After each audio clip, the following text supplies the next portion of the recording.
Quando você acordar, comece bem o seu dia, deve a tristeza tirar e por somente alegria. Say oh, say oh, say oh, say. Olá, tudo bem com vocês? Que bom estarmos novamente juntos aqui no canal Sob Nova Visão.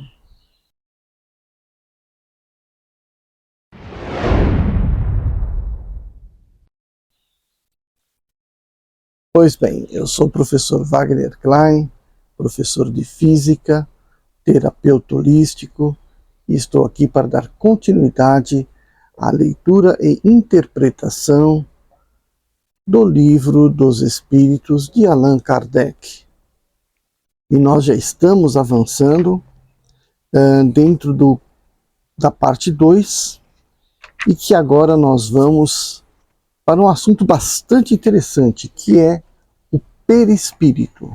Então Kardec vai descobrir aqui o que é o perispírito. Então já deixa o seu like, se inscreve no canal, já se prepara para compartilhar esse vídeo nas suas redes sociais, para que este assunto atinja mais pessoas dentro do nosso universo, né, espiritualista, para que as pessoas possam ter acesso a esse conteúdo e se interessarem, né, por espiritualizarem-se. Então, nós vamos dar início ao nosso estudo. Perispírito. E aí já estamos na questão 93. Kardec pergunta: o espírito propriamente dito tem alguma cobertura ou está, como pretendem alguns, envolvido numa substância qualquer? Então ele tem uma envoltura própria ou não? E a resposta do espírito é a seguinte: o espírito está revestido de uma substância vaporosa para os vossos olhos, mas ainda bem grosseira para nós, muito vaporosa, entretanto, para poder elevar-se na atmosfera e transportar-se para onde queira. E o Kardec conclui: assim como o germe de um fruto é envolvido pelo perisperma, de mesma forma o espírito, propriamente dito, está revestido de um envoltório que, por comparação, pode-se chamar de perispírito. Então tem uma denominação criada aqui pelo Rivail, né, Dr. Rivail.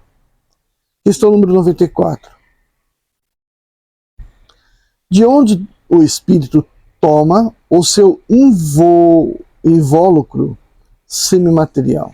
De onde o espírito toma o seu invólucro semimaterial? E aí a resposta do espírito: do fluido universal de cada globo. Do fluido universal de cada globo. Lembra que eu disse na outra vez lá que para estarmos aqui temos de sermos humanos, ou seja, temos que estar com a roupagem completa de ser humano. Por isso, ele não é o mesmo em todos os mundos. Passando de um mundo para outro, o espírito troca seu envoltório como muda de roupa. E aí o Kardec continua na pergunta: assim, quando os espíritos que habitam mundos superiores vêm entre nós, tomam um perispírito mais grosseiro? Já o dissemos, é preciso que eles se revistam de vossa matéria. Questão número 95. O envoltório semimaterial do espírito tem formas determinadas e pode ser perceptível. E aí ele diz: sim, tem uma forma que o espírito deseja. E é assim que ele se vos apresenta algumas vezes, seja em sonhos, seja em estado de vigília, podendo tomar forma visível e até mesmo palpável. Esse até fui eu que pus, tá? E mesmo palpável. Então, só concluindo, né, o que é o perispírito? O perispírito é aquele envoltório que permite que o espírito entre em contato com o corpo material, com o corpo físico, né? Então, essa contrapartida existe, ela é fluídica, mas ela é fluídica, não, ela é fluídica, é plástica, né? Ela é plástica, mas tem as formas que o corpo precisa. Então, está lá no perispírito as formas dos nossos órgãos pelos quais o espírito pode interagir com a nossa matéria. Diferentes ordens de espíritos. Questão 96. Os espíritos são iguais ou existe entre eles uma hierarquia? Então, o espírito responde. São de diferentes ordens, segundo o grau de perfeição ao qual eles chegaram.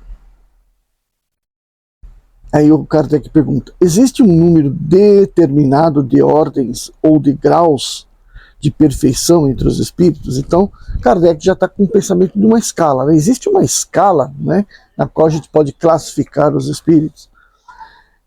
Aí o espírito responde, o número é ilimitado, pois não existe entre essas ordens uma linha de demarcação, traçada como uma barreira, e assim pode-se multiplicar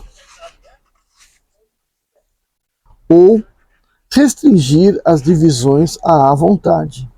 Todavia, se considerarmos os caracteres gerais, eles podem reduzir-se a 3 principais. Então, vamos ver como é que o espírito vai responder isso. Pode-se colocar em primeiro lugar aqueles que tenham alcançado a perfeição, os espíritos puros. Os da segunda ordem alcançaram a metade da escala. O desejo do bem é a sua preocupação. Os da última ordem estão ainda no início da escala. Os espíritos imperfeitos, caracterizados pela ignorância, o desejo do mal e todas as más paixões que lhes retardam o progresso. E aí o Kardec pergunta, os espíritos de segunda ordem têm apenas o desejo do bem ou terão também o poder de praticá-lo? Né? Então, muito interessante a pergunta do Kardec, porque ele quer dizer que está apenas no mundo da vontade ou ele pratica, né, o bem? E o espírito responde, eles dispõem desse poder, segundo o grau de sua perfeição. Alguns possuem a ciência, outros a sabedoria e a bondade, mas todos têm ainda provas a serem suportadas, provas a suportar. E aí o Kardec pergunta, os espíritos de terceira ordem, são todos eles essencialmente maus? O espírito então responde, não, alguns não fazem nem o bem nem o mal, outros, ao contrário, comprazem-se no mal e ficam satisfeitos quando encontram oportunidade de fazê-lo. Aliás, existem ainda os espíritos levianos ou estouvados, mais enganadores do que malvados, que se comprazem antes na malícia e na maldade e que encontram prazer em mistificar e causar as pequenas contrariedades, das quais se riem. Né? Então, são espíritos imperfeitos que praticam o mal, mas de uma maneira maliciosa, perturbadora, né? Não aquela desastrosa, mas existem também os maus que praticam intencionalmente o mal e se engrandecem, se felicitam, se alegram quando eles conseguem fazer o mal. Então agora a gente vai passar para a escala espírita. Questão número 100. Observações preliminares. A classificação dos espíritos se baseia sobre o grau de seu adiantamento, sobre as qualidades que adquiriram e sobre as imperfeições das quais devem ainda despojar-se. Essa classificação, de resto, nada tem de absoluta. Cada categoria não apresenta um caráter nítido, senão em seu conjunto. Todavia, de grau a outro, a transição é insensível e, sobre seus limites, a pequena diferença se apaga, como nos reinos da natureza, como nas cores do arco-íris ou ainda como nos diferentes períodos da vida de um homem. Pode-se, pois, firmar maior ou menor o número de classes, segundo o ponto de vista sobre o qual se considera a questão. Ocorre o mesmo que em todos os sistemas de classificações científicas. Esses sistemas podem ser mais ou menos completos, mais ou menos racionais, mais ou menos cômodos para a inteligência. Mas, quaisquer que sejam, não mudam em nada as bases da ciência. Os espíritos interrogados sobre essa questão podem, pois, ser divergidos sobre um número de categorias sem que isso tenha consequências. Alguns se armam de contradição aparente, sem refletirem que os espíritos não ligam nenhuma importância ao que é puramente convencional. Para eles o pensamento é tudo. Deixam para nós a forma, a escolha de termos, as classificações, numa palavra, os sistemas. Acrescentamos ainda esta consideração que não se deve jamais perder de vista. É que entre os espíritos, do mesmo modo que entre os homens, aos muito ignorantes, não sendo demais se colocar em guarda contra a tendência a crer que todos devem tudo saber porque são espíritos. Toda classificação exige método, análise e conhecimento profundo do assunto. Ora, no mundo dos espíritos, aqueles que têm conhecimentos limitados são, como neste mundo, os ignorantes, os inaptos a abranger um conjunto, a formular um sistema.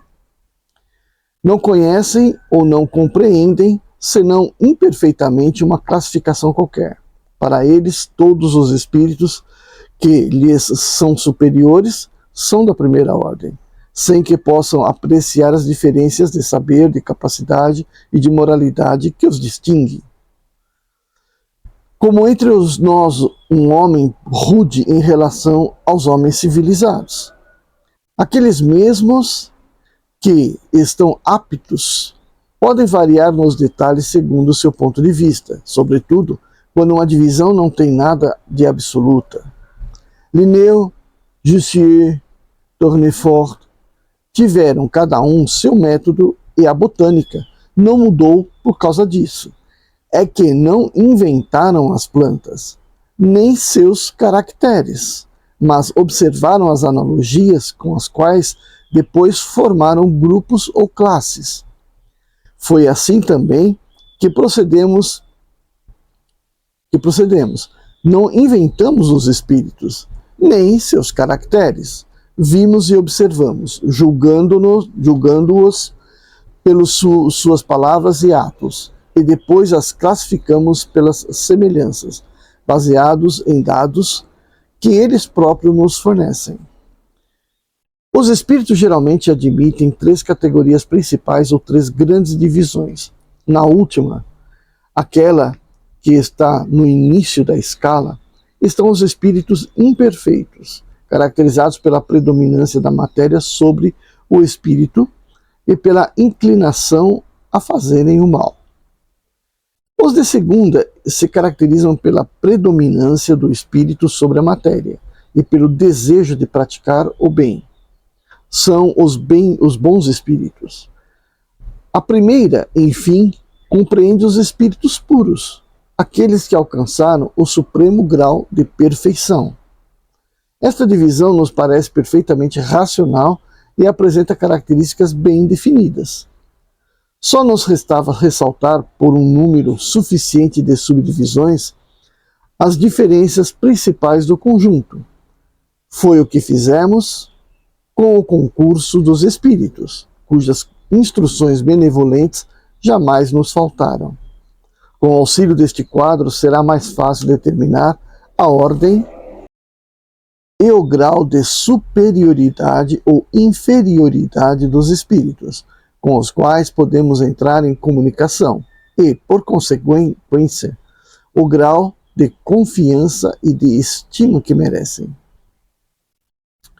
É, de alguma forma, a chave da ciência espírita, porque só ele pode nos informar das anomalias que as comunicações apresentam, esclarecendo-nos quanto às desigualdades intelectuais e morais dos espíritos. Observaremos, contudo, que os espíritos não pertencem para sempre exclusivamente a tal classe ou outra. Seu progresso não se realizando senão gradualmente e frequentemente, mas num sentido do que em outro. Eles podem reunir os caracteres de várias categorias, o que se pode apreciar pela sua linguagem e pelos seus atos. Então vamos dar uma pausa aqui no nosso estudo. Vamos só fazer um correlato aqui. Então a gente tem aqueles espíritos que povoam a nossa crosta terrestre, perfeitos, imperfeitos e na meia escala os bons espíritos, né? Em qual você se encaixa? Então você deve estar pensando, eu sou um bom espírito, só penso em fazer coisas boas, tal. Só que só pelo fato de você ter encarnado, né, você também tem lá coisas a serem purificadas, limpas, melhoradas, né? E é onde entra, que aqui não está falando, mas é onde entra a reforma íntima, né? O que é a reforma íntima? É você poder olhar para dentro de si e tome como base os 7 pecados capitais, né? Veja quais daqueles realmente estão lá fumegando dentro de você, né? Aquela pontinha de ciúme, sensualidade, egoísmo, enfim, todos os pequenos defeitos que a gente fala, mas isso aí não é profundo, é só superficial. Mas é aí que está. O fato de ser superficial é que você tem que mais facilmente varrer da sua personalidade, varrer do seu caráter, para que você passe desse espírito imperfeito para um espírito bom, generalizado, né? Então, por exemplo, todos nós nascemos e temos lá os nossos acompanhantes espirituais, que são nossos mentores, né? Você chama como você quiser. Se quiser chamar de anjo de guarda, chama de anjo de guarda. Se você quiser chamar de Exu, você pode chamar de Exu. Se quer chamar de guia, chama de guia, né? Ou chama de mentor, que parece mais moderninha um termo mais moderninho, né? Mentor, tal. Chame como você quiser. A gente nasce, quando a gente nasce, pelo menos um deles está lá para nos conduzir na vida. E à medida com que você vai crescendo, desenvolvendo, pensando, desenvolvendo a sua religiosidade, e lembrando que religiosidade é uma coisa, religião é outra. Então, à medida que você desenvolve, desperta a sua religiosidade, espíritos que se afinam, que se identificam com a sua religiosidade, se aproximam de você e vão fazer parte também desse grupo que está lá do outro plano para ajudar com que nós evoluamos, né? E aí vem mais uma questão. À medida que nós nos dispomos nos pensamentos, nós, por frequência vibratória, também podemos atingir espíritos ruins. Espíritos, naquele caso, dos inferiores, que podem ser só os zombeteiros, os bagunceiros, os que gostam de causar, né? Ou também aqueles que são realmente destruidores. Então depende muito das frequências que você costuma vibrar, né? E o elo é o pensamento. O elo é o pensamento. Se você pensa bem, você atrai o bem. Se você pensa mal, você atrai o mal. Se você pratica o mal, você deverá colher as consequências dessa prática, né? Colher a reação, né? A ação você pratica, a reação você colhe. Então, tudo vai do nosso estado de vibração. Não está dito aqui, mas é legal da gente já colocar aqui como um comentário próprio, né?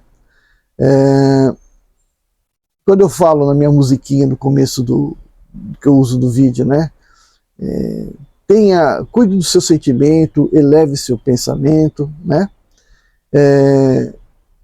Mantenha o bom humor, que é isso que faz com que você se blinde, né? Então, aquele negócio, eu preciso blindar meu corpo contra o mal. Não, você tem que ter bom pensamento, você tem que ter bom humor, você tem que praticar o bem, e aí você está mais do que blindado. Né? Por quê? Porque coisa ruim não gosta de pessoas boas. Né? Lembrando que a gente está falando, o espírito mal, isso aqui, mas aquele espírito mal vai encarnar de novo. Ele só não está no momento de encarnação dele, mas ele vai encarnar de novo. E ao encarnar, né, ele passa por todas as consequências dos males que ele praticou, seja no mundo material, seja no mundo espiritual. Então, a gente vai colhendo sempre, né, porque o universo é igual para todos, encarnados, desencarnados. Pratique o bem, você colherá o bem. Pratique o mal, colherá o mal. É por isso que tantos espíritos que estão na crosta terrestre e não estão encarnados vão atuar em centros espíritas, em casas de umbanda, para a prática do bem. Né? Ao praticar o bem, eles também minimizam essas reações que eles podem ter. Alguns já não estão nem nesse patamar, são espíritos bons, né? Aliás, alguns não, muitos, são espíritos bons, não estão precisando resgatar nada, estão ali para nos ajudar. E a cada vez que eles nos ajudam, quanto mais pessoas eles ajudam, mais eles evoluem, mais eles atingem a perfeição. Mas também tem os espíritos perfeitos que também atuam conosco? Provavelmente tem, né? E nós costumamos chamar esses espíritos perfeitos, nós não, né? Algumas pessoas costumam chamar esses espíritos perfeitos de arcanjos, querubins, né? Acho que o Kardec, se não citou, ele ainda vai citar isso aí, tá bom? Então a gente dá uma parada por aqui e a gente se vê no nosso próximo vídeo. Mágoa, tristeza e rancor, quem gosta é o obsessor. Se livrar da coisa grudenta, vivendo com bom humor.